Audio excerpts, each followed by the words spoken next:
options. Great defeaters, new and old, welcome back to what will probably be a very short but maybe fiery episode of The Breakdown with your host, BaseDaKID, Tony, the Pugilist Boy. We are the children of the game. Tony, how are you and how has your quiet weekend been? Yeah, very much so. Everything was on hold this weekend. There was very little activity in the sport world for me to enjoy. Me being a very big sports fanatic, there wasn't really much going on, so it was a complete weekend of rest, which is never a bad thing. A little bit of self-observation and time to recoup one's batteries. How are you, sir? You know what? I cannot complain. It's been a decent couple of days so far. Watching the shocks in the World Cup already has been interesting. So yeah, Cool. All right. Well, while we are on half time between France and Australia, I got it in the background. Let's crack on and see who's in the house, shall we? let's go. Big up to guys like Bruce Kai, first in. What's good, people? What's up? Man, like Uncle Bruce, Jonah. what's up? Hot pies. Yes, sir. Monday was indeed a thing. Boy, last night's smoke was, jeez. There might be some coming today. You never know. Osborne, hope you're a good brother. Hopefully see you soon. Jay Lands, big up. Johnny Gaffer, big up, guys. This defo one of my favorite boxing shows on YouTube. Thank you so much, Johnny. We really appreciate that. Absolutely. I'll leave you to this guy. The hardest working man. Yeah, man, the hardest working man on Twitter. Dan the man, SC15, all day, every day, all the time. Shout out to you. But I was laughing at a comment that came in from James Douglas. Let's jump to that before we go to Fight Fan. Okay. Well, we don't have access to that black book, I'm afraid. So that's not on. I do. Spence and I are very close. I could ring Spence in a heartbeat, bruv. Trust I don't me. have access to that black book. If madness kicks off tonight, you know it's all his business, not me. Nothing to do with me today. Fight Fan Danny, big ups to you every day, all day as well. Oh, what's this bot running?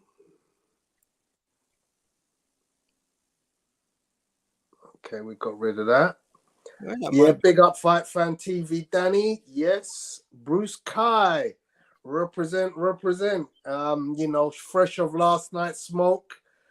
Bruce is in the house. Hope you're well, my friend.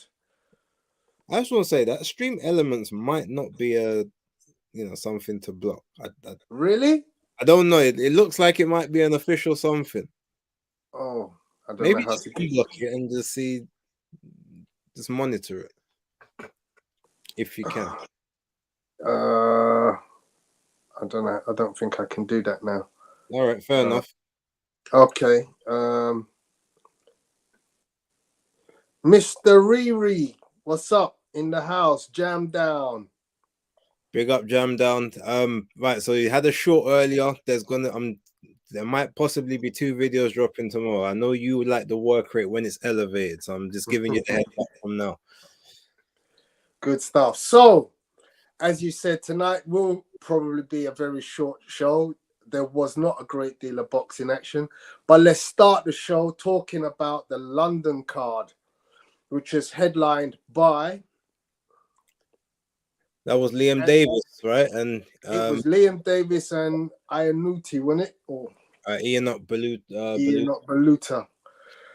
I have actually got none of the headline fight details. I did watch it, actually. I thought it was pretty one-sided, though. But Anthony Yard is really what most people probably were interested in. So without further delay, here's your 4-minute stretch of the Yard fight to talk over. Wow, in 4 minutes. That's pretty much how the fight lasted, right? I mean, look, I'm gonna be real. When I was watching this, I was not really watching it from an analysis point of view, just because I knew there was nothing essentially that was like going to go wrong. This was never going to be a banana skin. It was never going to be a somewhat competitive fight. So I looked at a couple of the things that I would say I think Anthony Yarde well. And I think one of the things that he did quite well was he's got this combination that he throws. I'm going to see if I can see it in this. Okay, it doesn't look like it's in this particular video, but he's got this shot where he'll throw the right hook, but he'll throw it down low and he'll step over to the side. Oh yeah, it actually is in there. So he throws it as he's on his way stepping to the side, and it doesn't connect until his foot lands on the ground. Now, to me, I feel like it's a really sort of dangerous type shot, just because when it's being thrown, the opponent doesn't have time to set for it, because obviously it's not being thrown with his feet planted. But at the point of impact, that's when his feet actually plant to the ground, which is where I believe generates the most amount of power in his shots. And it's something he does he does it quite effectively. It's almost like a check hook, so to speak. But looking at the fight itself, you know, he pretty much played the role of the pressure fighter, textbook pressure fighter. There was very few jabs exhibited by himself. Kept arms pretty much close to his chin for the majority of the time. I didn't like the fact that he was just walking in behind a quite low guard. As you can see there, there's very little defense in mind, which, yeah, clearly for someone like Koikov may not be that much of an issue. But, you know, you go in against someone who's a lot more talented or a lot more skilled, you know, and just walking forward like that with your arms midway to your chin is not really a good move, in my opinion. But, he's got decent punch selection, you know. I don't know if all the punches are as hard as people think they are, but he does punch in combination, which is good, especially when he's got someone pinned down where they can't necessarily move. I'm a bit concerned of some of the shots he did take in the first couple rounds, whether or not you respect the guy's power. If you're training for activity and preparation for someone a lot better than who you're in the ring with, you should be practicing offense as well as defense. But I mean, look, it was an all right performance. I've really got. Actually, no, I don't even want to say it was an all right performance. I've got nothing else to say about it. You talk about it, and then I'm gonna retort and give my overall opinions on what's going on. Okay, so I'm gonna say great performance by Anthony Yarde. Fully enjoyed the 3 rounds that he did what he needed to do. He showed great control of his opponent. Showed devastating body punching. He clearly didn't have to use any level of footwork to stay out of danger or move in. He was able to literally just walk his man down and take advantage of his physical abilities, because he's much stronger, wider guy. So yeah, you know, look, credit where credit is due. Did the job, shook off a few cobwebs.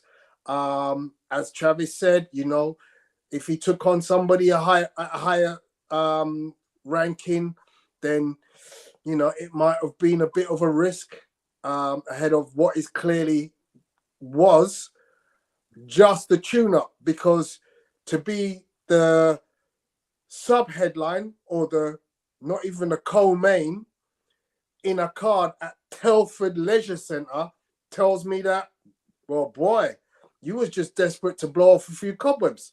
And so that's all I can call it.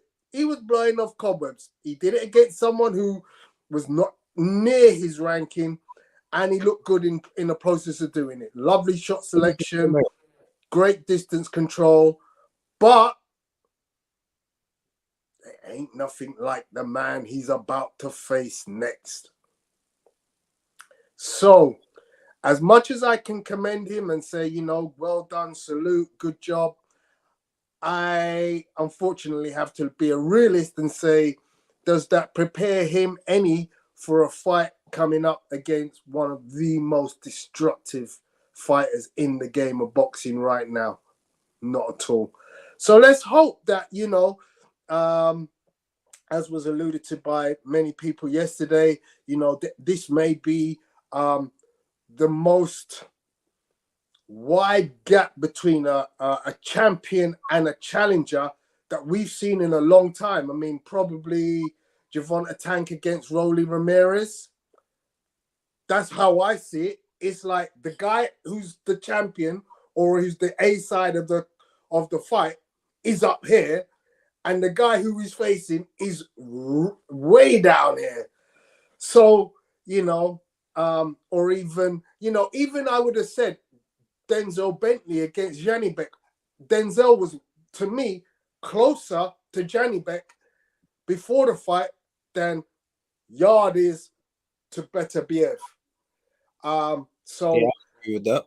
But I disagree with what you just said about Rolly and Tank. If anything, Rolly Romero had much better fights on preparation en route to fighting Tank than Anthony Yards had en route to fighting Beterbiev. I mean, he's fought Jackson Mariñez, he fought Yigit. Like these people are of a certain of a world-ish type standard. Yeah. True that. Comparable on Yard's record, and even to me, right, the 3 rounds he got in, they were, yes, fine. He got in, he got some time to work on combinations or whatnot, but this is not a tune-up that tells you anything about the Beterbiev fight. The only way you can use this as a tune-up is if you've got 2 or 3 other fights of inactivity of activity over, say, like the last 12 to 14 months, right? 2 or 3 other fights, and then this one is literally just keeping the oil greased. Because outside of that, all the training and the sparring in the gym that possibly is being done and the pad work and all of that stuff, none of that is gonna prepare you for Beterbiev. No matter how much Spence believes that to be the case on Monday Night Smoke, no matter how much the team believes that, no matter how much we want to talk about energy doesn't win fights. Experience and good game plans win fights. Now, he might have the game plan. Does he have the experience and the know-how to execute it against someone who's gonna have a game plan back? Someone that he doesn't actually move faster than, and someone that I don't think you could say he hits harder than. It's a very, very tall order. And if you have a low-level tune-up, at least have someone that's gonna be similar to who you're fighting. For him to be able to think as much as he did in the ring and think about what shots I'm gonna throw, when I'm gonna throw them, like what combination I'm gonna use, and then even still get caught with a couple of counter lefts in the process, there's a question mark there for me. I'm worried about that. Yeah, so all I can say is that fight is coming around in a hella of a rush. You know, that fight is, to me, you know, probably a little bit too soon for him, having come off a year out of the ring and just having had 3 rounds to kind of try and brush off some cobwebs. But hey, it's upon us. He's got the shot. He's, you know, which I know there's a few people have taken a shot at Eddie and said, well, Eddie, you was wrong saying that he wasn't going to get a shot, and now he's got a shot. And obviously, you know, he's got guys in his corner like Spence, and you know, he's gonna have some support. There's no doubt about that. But the thing is, with that, sir, Eddie didn't even say that he's not gonna get a shot. Eddie was like, "Well, hold on, you're talking about this shot when they haven't even had the unification fight yet, so you don't know what's gonna happen." And then, lo and behold, let's be real, Eddie was actually right, because from fighting in December to quote unquote potentially now fighting October, no October fight that gets pushed back now to November. So you go out of the ring 10 months into the biggest fight of your career with no plan. So whether it's for Watsi or not, there should have been other fights. And the fact that let's not forget, even at the what's it called? There was the Daniel Dubois fight and obviously the Tyson Fury fight, where Frank Warren said, well, he's on the cusp of a world title fight. So if I put him in the ring, it's not going to be against anybody great. And then they're going to moan anyway. Going to moan, period, because you weren't going to put the money up in a test. So therefore, put him in the ring and at least give him the activity. Yeah, for sure. For sure. I mean, you know, we will, of course, do a full breakdown before that fight happens. But all I can say is that, you know, I hope he works with some of the best out there. You know, this is a time when if you're going to be going out fighting for a world title, I ain't never seen this guy spar with anybody of note. And I've got, you know, Craig has sparred with Dan Aziz. Dan Aziz has sparred with Buatsi. Buatsi has sparred with Richards. And you just look around and you go, like, all these guys are sharpening each other. Who is Yard working with? Well, I have heard that him and Craig sparred in the past. So I don't know how long ago that is, but I know that they've sparred in the past. And I think he sparred with Dan Aziz as well, but I don't know when this is. Okay. But my question is, for someone the level of BaseDaKID, who are you sparring with now? Or who were you sparring with over the last 10 months? That to try and replicate that, like who? Yeah. If you're just looking at the British scene, no disrespect to our British guys, but none of them fight like him, and any ones that might fight like him are not. You're not sparring with them because they're on a level that you man ain't sparring each other because you might be fighting each other. So who are you bringing in to fight to replicate that? Is my question exactly? My question exactly. So, you know, it's going to be interesting looking at the next few months just to see, you know, what snippets we can get. It's interesting because we're going to talk about Ezra Taylor a bit later. And, you know, I look at who he's been sparring with and damn, this kid got something. He got something. And when I did my research and go, where's this kid been that I ain't seen him that much? And I'm like, damn, he really been putting in the work behind the scenes. Yeah, he's been in America quite a bit. So and Cuba. Yeah. You can see some of that in what he does. Yeah, absolutely. Even, let's be fair, Dan Aziz, let's not forget, he's the only guy that stayed in a sparring camp with BaseDaKID and didn't get sent home for injury or anything else. Like, if you want good quality work or you wanted a fight that's going to at least kind of prepare you for that and the pressure, that was been a perfect fight in April. Yeah. 4 months after the Lyndon Arthur fight. And you won a title for it as well. Yeah. You're good enough. So, question being asked by Bruce Kai. Question, fellas. Is BaseDaKID good? Be honest. Now, I'm surprised that question came in from you, Bruce, after yesterday's events. It's probably an ironic question, or he's asking the chat. Go ahead, sorry. No, I think this is basically a question based off of his interaction yesterday with Spencer. And it's almost like Spencer is now gone on this big, you know, he's not as good as you people think, and anyone who's believing the hype is weak-minded. So he's now saying, okay, guys, well, is he good? Are we building into the hype? Are we weak-minded? That's basically what he's alluding to. So, ironic question, and I think it's funny that he said it because I can see why he said it. Don't make no sense to me because you know, I'm a wholeheartedly agree with what you said yesterday on Monday Night Smoke. I'm wholeheartedly support everything that Maestro said. It was. I mean, we know what capping is, right? We know what capping, but what Spence was coming out yesterday was pure cap. And I understand, support your boy wholeheartedly, but there's the level of cap that you just have to say, nah, that's not the one. Hopefully I won't get Spencer ringing on my phone in a second because he does have my number. You know what? Like I said, man, at the end of the day, it's good to have the energy and positivity and all of that, but positivity doesn't win the fight for you. Like, yeah, the best chance you're gonna have for that energy is him to go in the ring and snap his ankle in the first round, taking a step. That's a energy as you're getting, because outside of that is game plan and it's execution, it's years of experience. Do you have that in the locker? So Hot Pies has said Beterbiev is old and not the quickest. I fancy Yard in this fight.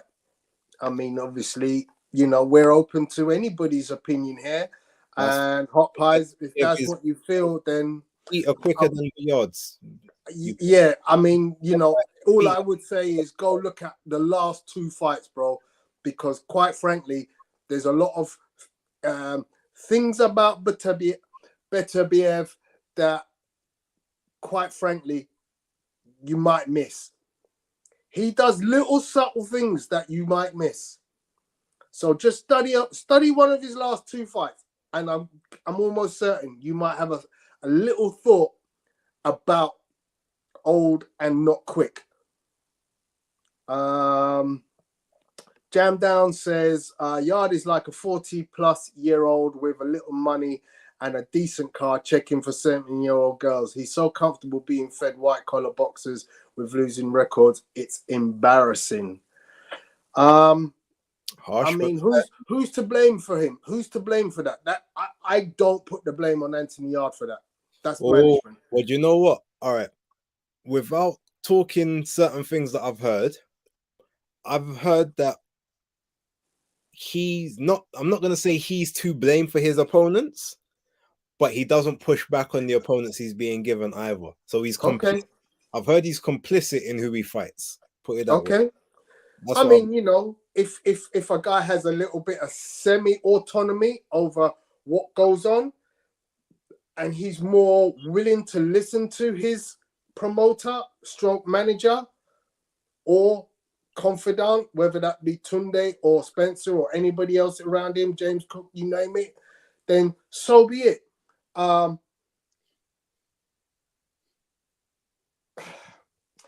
lot of the time with boxers, what goes on is around the camp. It's not like I'm the man. Nobody's in this game like Floyd.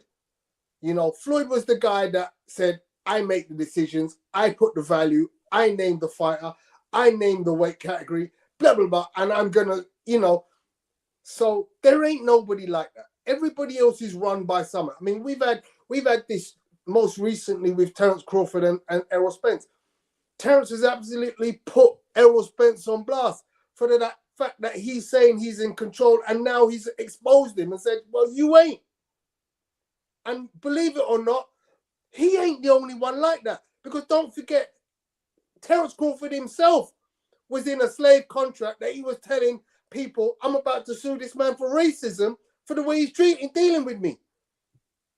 So ain't nobody in this game since Floyd, even probably before Floyd, was running the game. Everybody is complicit to working with a promoter and a manager or both and taking what is being moved around, which is why you end up with certain fights happening the way they are. Errol Spence versus Keith Thurman, Crawford versus Avanesian, Johnny Beck versus Denzel Bentley, because the pieces around the fighter are moving like chess pieces, and they're going, okay, let's move this one over here and let's try to get this one, and that's what happens.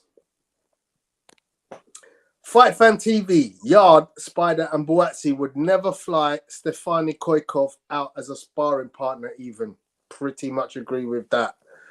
Johnny Gaffer, yeah, should have been other fights, but not Buatsi. That risk would have been stupid. Which is fair. No, it had to be Bawatsi. Yard took 3 rounds to get rid of Koikov. Batabiev just needed 2 rounds to get rid of Joe Smith Jr. Levels. Buatsi versus Bivol in 2023, God willing. I know Eddie is pushing for that. Obviously, that's an easier fight for him to make with Bivol being on his books. Oh, lost. Where have I gone? There we go. Sorry. Fight Fan TV says I've never seen him do any road work. I mean, so are we questioning the gas tank potentially? Johnny Gaffer backs that up. Road work? Interesting. Danny's confirmed that he did spar with Craig like 5 years ago. Bruce Kai is still waiting for anybody to say is Beterbiev good. He is good, bro. He responded afterwards when yeah. I'm catching up. Aziz sparred Beterbiev and Kovalev. Dan's not playing. Exactly. And I bet he's getting some good work out there in America too. Spot on base, says Dan the man, and also exactly supporting your comment from Bruce Kai. Johnny Gaffer said Denzel was basically saying the same thing Spence was yesterday. People want to kill a boxer's energy and infer fear into him going into a big fight. Ridiculous. None of us have said that. I don't believe any of us have said, Beterbiev is going to kill Yard. But what we're not doing is taking away the accolades of the man who deserves those accolades and implying that Anthony Yard has to step his game up. Nobody here has said, oh, Beterbiev is going to kill Yard. None of us has named the way the fight ends. None of us have said, oh, yeah, he takes him out in 6 rounds or he takes him out in 8 rounds, takes him out in 2 rounds. Nobody has said anything closely remote to that.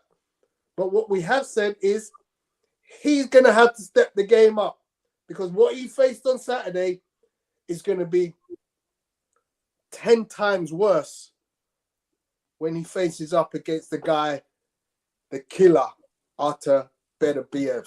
I'll say 30. What's up, Duns? From I've been big up. Usain Bolt isn't that great. The athletic world might think so, but he ain't to me, is basically what was said yesterday. Beterbiev's record speaks for itself. The cap yesterday was from Mars. It may be a firefight and Yard throws combos. I will have a look, though. Do you lot think the injury might affect him? No, because the reason I say that is he had the surgery on wasn't a injury that happened like in a fight or in camp. It was something that he actually had planned to do anyway. Everyone's saying, oh, he was injured. Like, it wasn't that. He had a planned surgery scheduled, and obviously he can't train after the surgery for a certain point of time. But he actually said a while ago that he would have been ready for November. Like, so it was only a month later than what they had initially said, but then because of, I think, Top Rank's deal, they was like, well, our dates is these dates, so he couldn't make the last date they had, so they pushed it to January, which was the next available date. So even though yes, he has had quite a few injuries over the last several years, this last one wasn't that. So if they're banking on the body breaking down, this ain't the one to think that's the way you get your advantage. Yeah. Yard might be catching him at the right time. Based on what you just said, I'm a totally agree. I don't think that the injury is going to make any effect, and that this is in any way going to be look, this guy hasn't been in wars. I mean, he's had some difficult fights, Marcus Brown, but he's not been in wars. he's had a very lengthy amateur career, but he doesn't look like a guy who's slowing down. Yard is a good fighter, but BaseDaKID is a great fighter. He KOs every opponent he's faced. Spencer saying Kovalev is better boxer is just crazy. We agree. He's 37, not 40. Okay, so I think we've seen one last comment here. I see Yard only doing work on the inside, and that's if BaseDaKID lets him, in my opinion. Well, you know, we'll get into that at a future date, but let's be honest. You know, I'm excited for the fight. I'm kind of now excited for the fight. I'm having heard that there's some views going one way and the other, and I'm privy. I don't know if anybody knows, but I work with James Cook in the school that I work in. So I can't tell you what I discussed with James, but I'm privy to some conversations, and I will be interested, and I will probably be at the fight myself, seeing as it's not too far in Wembley.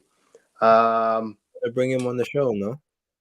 I'll try and do that. I'll try and do that one day. But I know straight after the fight would have been like. The thing is, I literally didn't. We got exams this weekend. We got mock GCSEs. So yesterday was the day to arrange that, and I couldn't because I just had so much stuff going on with the exams. So. Yeah. To be honest, you know what? To be honest, I could have called him, but I thought because you had the close relationship and you're right there, it makes more sense to chat to him than me. But maybe I'll see if I can arrange that for not next week, week after. Okay. Going on next week. Okay. Cool. All right, let's move on. Before we move on, quick question with regards to this: what do you think, right, about the fight being at the OVO of Wembley, as opposed to maybe either being at the O2 or even the Copper Box, like in East London, where his crowd and his fan base is likely to be? Yeah, so I did hear your podcast on that, and I gotta be honest with you. I agree with you. My question is, does Yard even have a base in East London? I'm like, the fact that he trains in East London. Does he actually have a fan base in East London? What's his biggest capacity ever? I mean, he's boxing all sorts of little small hall shows.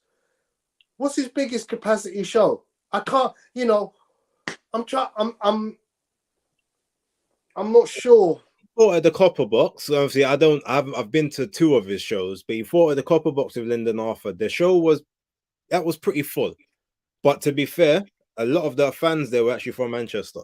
Like a lot of people traveled from Manchester down. Arthur had more people in attendance. So I don't know if I'm not mistaken, did he not have a big name on the co-main or something? Who brought a load of people? Maybe. I can't even remember, to be fair. But no, but the thing is, that whole event, there was about 12 fights. They didn't come on till damn near midnight.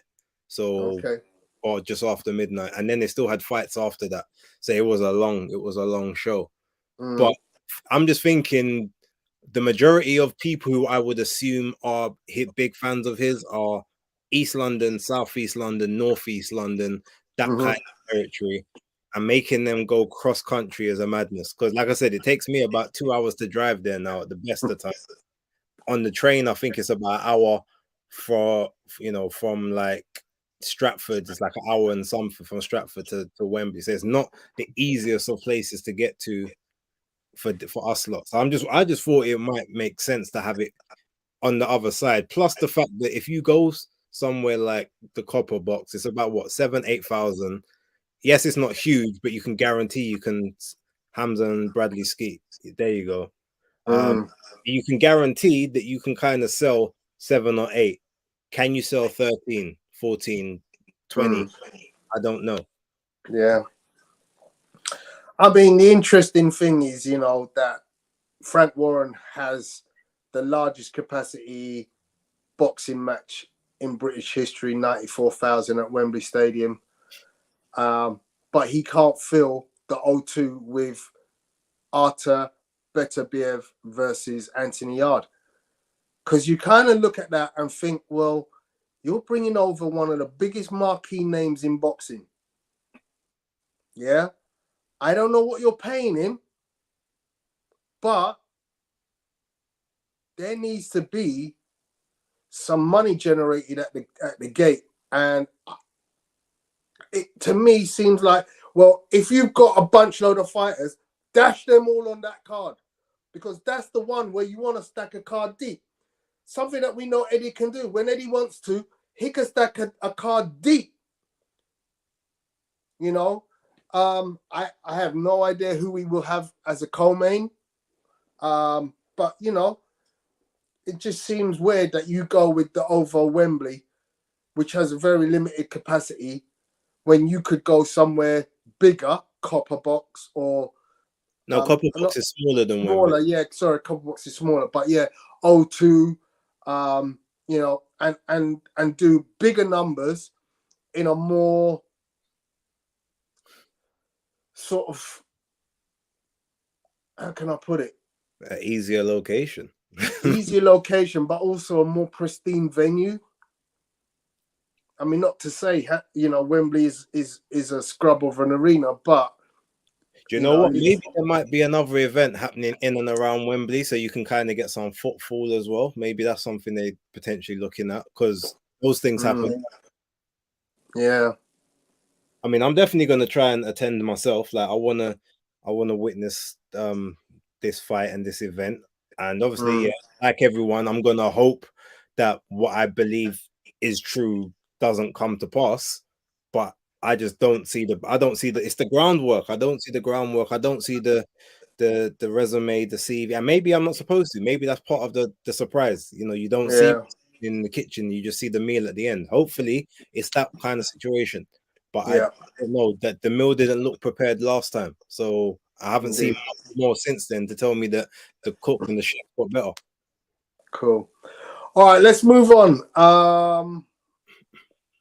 On the undercard, very briefly, just going to talk about Ezra Taylor. Following his performance on Saturday, I actually went away and thought, boy, let me have a closer look at this kid. And I dug out some of this stuff. As you can see, he's been sparring with a few good boys.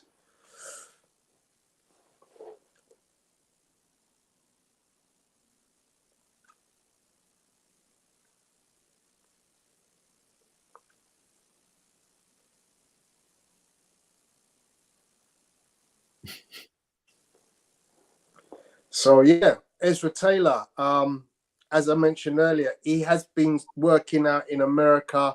He has been working out in Cuba, and you know, he looks like one to look out for, because when we saw the knockdown stoppage on Saturday night, I think to a man we all kind of jumped and said, "Oh, hang on a second! Whoa, did you just see what we just saw?"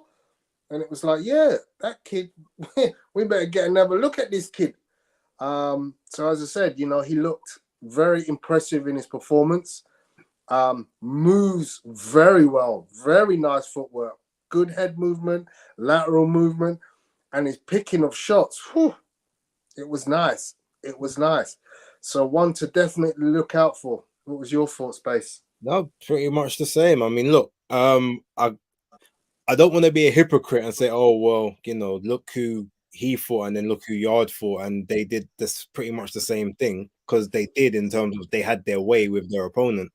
But I just feel like for someone that was only 3-0 at the time, like he looked very composed for someone of that you know, of that limited pro experience. You can tell that he's probably been sparring a lot of good quality opponents and good quality people, because even when he was picking shots, like he never rushed anything.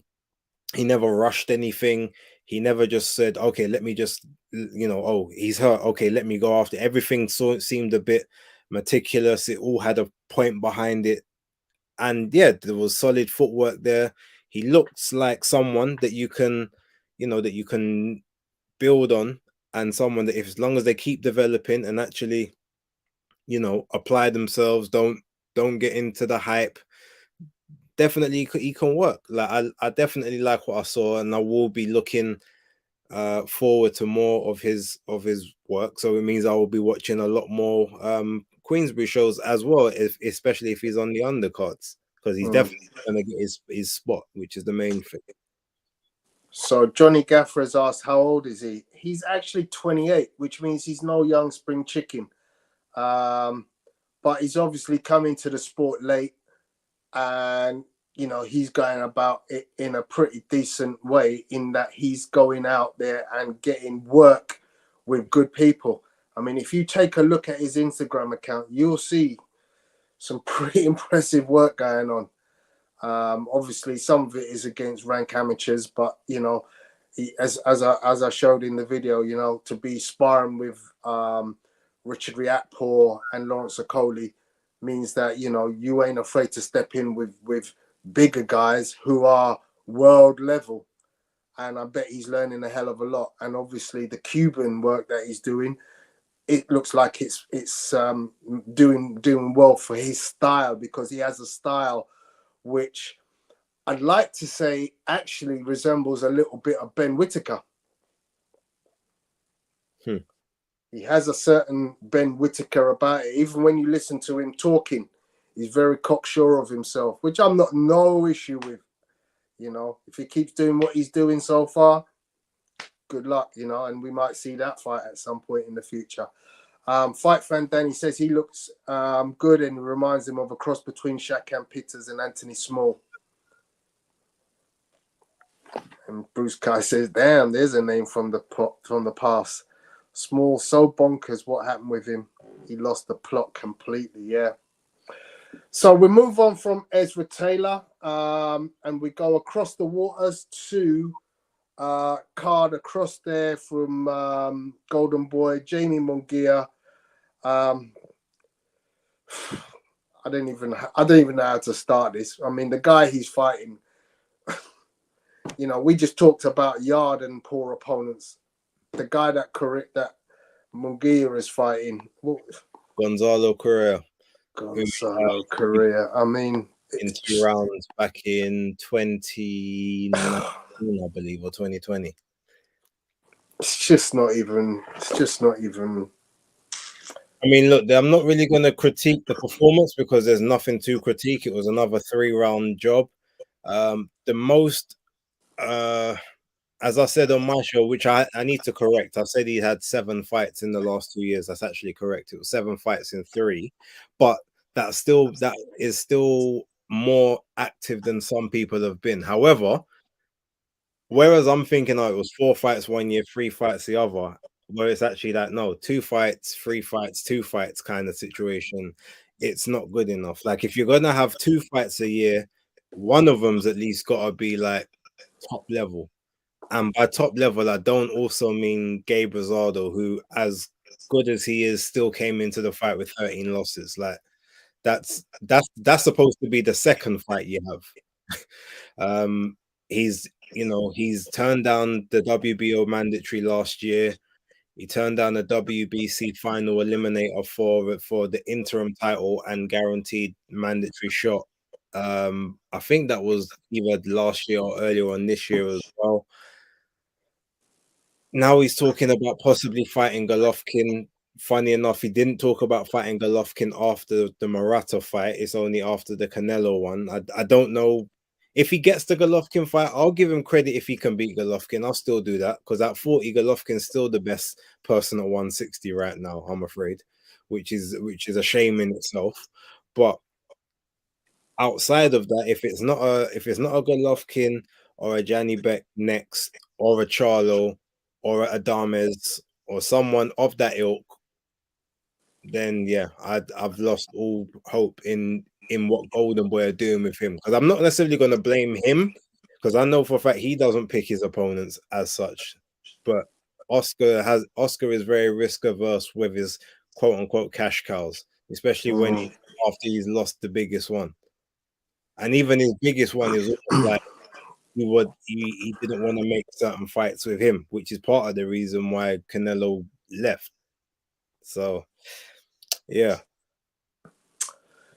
So I've put up the top 10 there, or the top 9.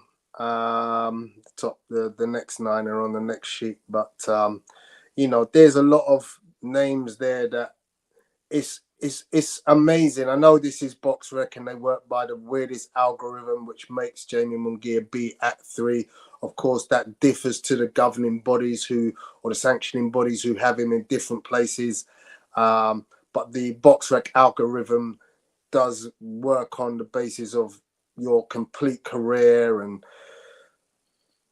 the types of fights, type of wins that you get. So knockouts are trumping wins and split decisions, etc., etc. So hence why someone like Jamie Munguia with 41 fights, 30 knockouts, is quite highly ranked because of the way the system works.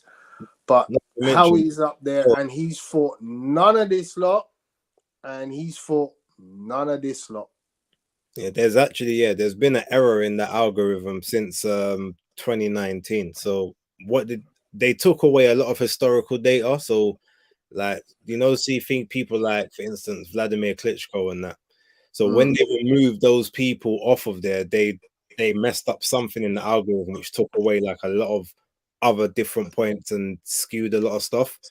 And they've not been able to fix it since. Which is part of the reason why they don't even show. There's certain information they used to show on the box that they ever show it anymore. It's almost like, yeah, okay, we know it's not where it used to be. So now most people just use it to like who you fought, like what it's actually, like to show the levels of the person and how credible they are. But you know what I saw was crazy on that 20. Put it back up again for me real quick. Yeah. I just want to make sure I don't say this and be incorrect. The top 10 or the next 10? Gonna go to the next 10 now. Yeah, that's what I thought. It's crazy. So of that top 20, I did not see Jamal Charlo's name in there. That's mad. Unless actually no, I know why. Because they probably have put him as inactive now because he hasn't fought for 18 months. That's probably why. Of course. That's one thing that they do. Yeah, so they've probably taken him out due to inactivity. But I was about to say, that's how you know the algorithm's messed up. Cool. So, what was your thoughts on Munguia's performance? Yeah, I can't even really critique it. I mean, he was slow in the first round. The guy was awkward. Southpaw. He was very much hit and grab. It was a jab and grab, but he didn't really grab effectively. But he did say, I think he did say pre-fight that his plan was going to be to nullify Munguia's work, and he did that quite well in the first round. But second round, third round, the pressure started to tell. Munguia started to enter the kill box behind a jab, a double jab, and at times a triple jab just to get into range. Then he let the body work go and caught him up top quite a few times. And from that point onwards, like Correa had nothing left. Broke his nose in the second, took him out in the third. It was a by the numbers performance. So yeah, nothing really to write home about. I mean, in all honesty, that first round was not a surprise to me because I think Jamie Munguia historically is a slow starter. He generally just likes to have a look, just like the way Canelo does. Generally, wants to work out, what your patterns are going to be, what you're going to bring different to what you might have seen on tape, and then gets to work 2, 3, and 4.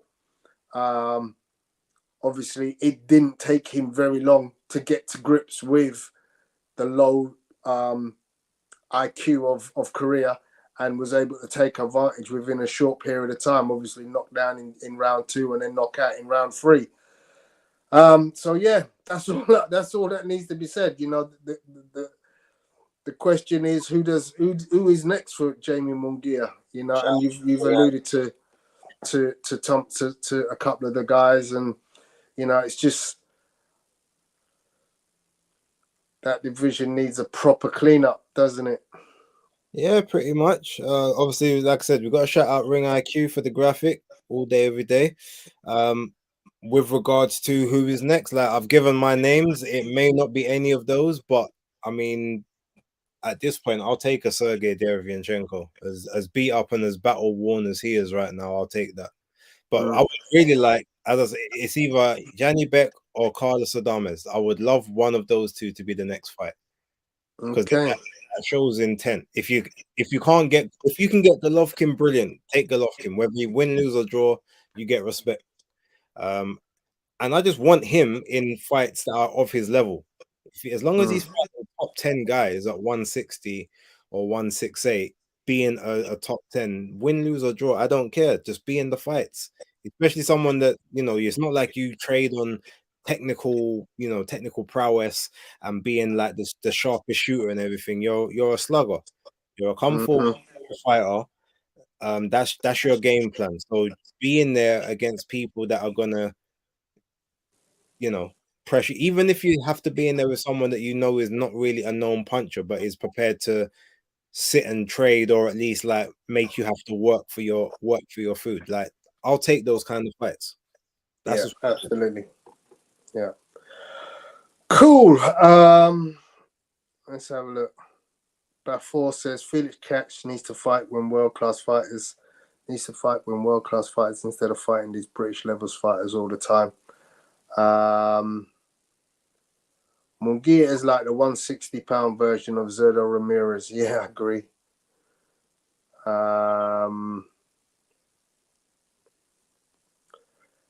Bafor says Jamal Charlo will clean up the middleweight division and will get undisputed champion. Come on. Well, good luck with that, my friend. I'm not so sure on that one. I mean, Maul is just not the better fighter. Mel is definitely world class, but Maul is, he's gonna struggle. His inactivity is gonna cause him, I think, some problems when he does eventually decide to come back.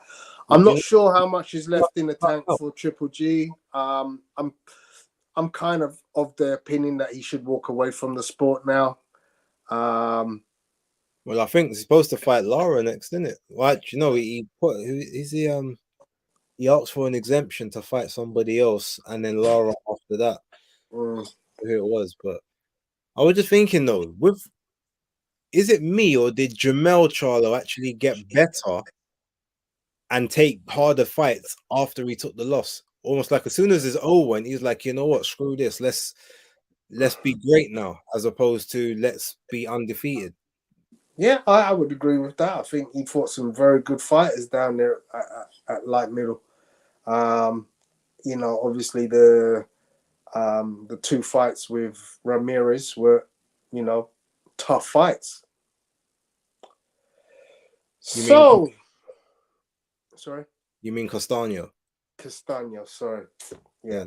2 fights with Castaño and 2 fights with Tony Harrison. Yeah. Right. So Mel is a dog. Yeah, he is. Lara looked mad old last time out, even though he stopped Spike O'Sullivan. His leg looked old. I mean, he might look old because he is old. That cat is old. I mean, let's not, try to mince words. The guy is no young spring chicken in the game. He has been boxing since he was 7 years old. He has been to more boxing rings than most of us have had hot dinners. His amateur career is long as a blasted oak tree. Yeah. And then he comes into the pros and he's been up through the weight divisions and fought just about everybody. So there is a guy who he's not moving no more. He has to sit in the pocket, similar to what's the other guy's name? The one who had to fight Lomachenko 2 divisions up. Why am I forgetting his name? The Cuban. Rigondeaux. Yeah. Guillermo Rigondeaux. No, he's very similar. Like he can't move anymore, so now he has to fight in the pocket. He had to switch up the style. That's just what happens when when the legs go. You got to change it up, take more chances. Absolutely, yeah. But they make for better fights. So now he's actually getting more fights because he's more entertaining to watch. True that. So guys, I think if I'm not mistaken, I ain't got much else to talk about. Imagine we spent 40 minutes on Anthony Yard. So yeah. So it's a big weekend for us here in London. We see the return of Dillian, the body snatcher White. There's Friday work as well. Like it's gonna be a struggle to decide what we're gonna talk about next week. Who's fighting Friday? Harlem Eubank and Liam Williams. Okay. Channel 5. Okay, cool. So we'll get a bit of that. We got some Saturday night action. You and I, we're both going to be there, right? Yeah, I'm at this fight. Yeah. Obviously you got Parker and Ryder as well, which unfortunately I would have liked to have gone to that if they weren't the same day. Big shout out to my guy John Ryder. Love this kid. North London. Yeah. And then you got Sunday as well. We got and then Sunday, it's just like as well. It's never ending for us. So I'm glad I had a quiet weekend last weekend because this weekend looks a bit hectic. So if you haven't already got your tickets, guys, and you're available on Sunday, come join myself, Base, and the Undefeated gang. There's quite a few of us in attendance. Make sure you come and find us for a picture because it's always great to get pictures with the guys from the Undefeated pod at the Bloomsbury Theatre this Sunday. Yeah, I've got to go to the Boxer show, and then from there I've got to make my way down to Bloomsbury. So I've got to hope that I even get there in time. My Sunday is packed. My Saturday is packed because even after the boxing, I've got something else I need to do. Friday night, I'm supposed to be going somewhere as well. This weekend is not going to be an easy one, but the content must be made. So we'll get it in some way, shape, or form. Yeah. Bruce Kai says Dillian next week. If he wins, who does he fight? And if he loses, where does he go? If he wins, I believe they're lining up a rematch with AJ. If he loses, he becomes a gatekeeper, and who knows who wants him. Talk of possibly Daniel Dubois, but who knows? I mean, will he have the stomach to go again with a fourth, with pretty much a very poor losing record in his last four, what would be his last 4 fights, which would be 3 losses and a win.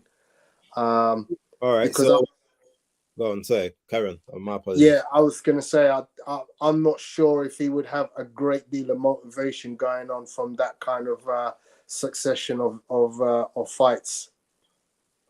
Right, so my opinion, right, if he wins, obviously there is an AJ potentially there, but to be honest, I don't think that's literally the next fight. I think that's just something Eddie's saying to draw more eyes onto this, if I'm going to be totally honest.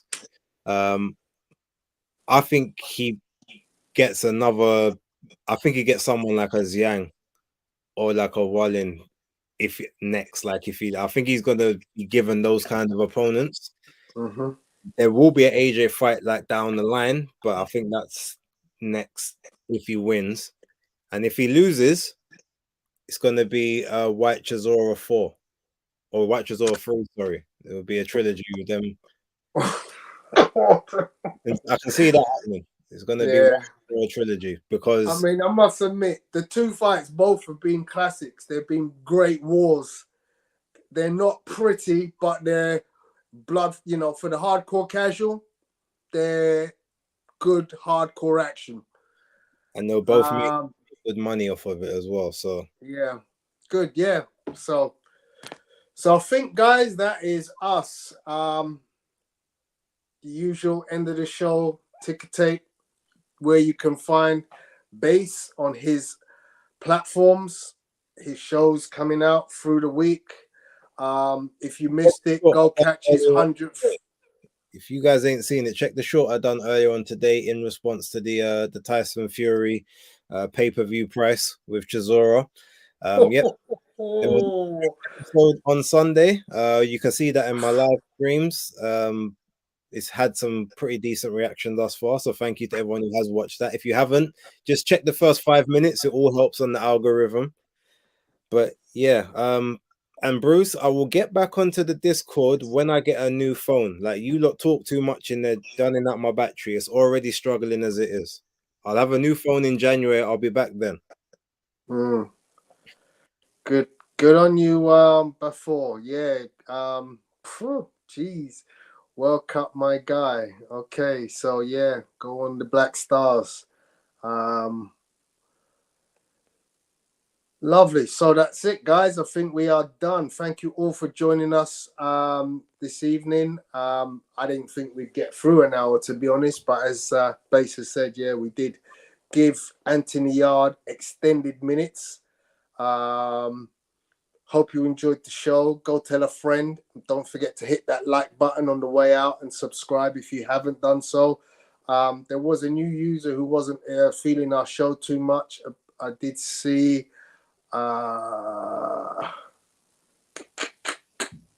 if you're still there, just know that the show does get better. We didn't have a great deal of content to talk about this weekend by way of boxing, but if you are there, please come in when we've got better content to talk about. We get a lot better technical breakdowns when we have better fights to review. Come back next week and judge us then. If you still don't like it, we'll apologize and we'll leave. We'll allow you to leave, and we won't diss you on the way out. Like, it's fine. We understand. We don't always smash it out of the pot. But yeah, thank you guys. Have a great weekend. Enjoy the boxing. As I said, hopefully we'll be seeing some of you down at the Bloomsbury Theatre for a catch up and some pictures after the show. Therefore, and Bruce, no, you will never see me as a part of the iPhone crew. It's bad enough I have to use a Mac for work. Anyway, peace out. Laters, guys.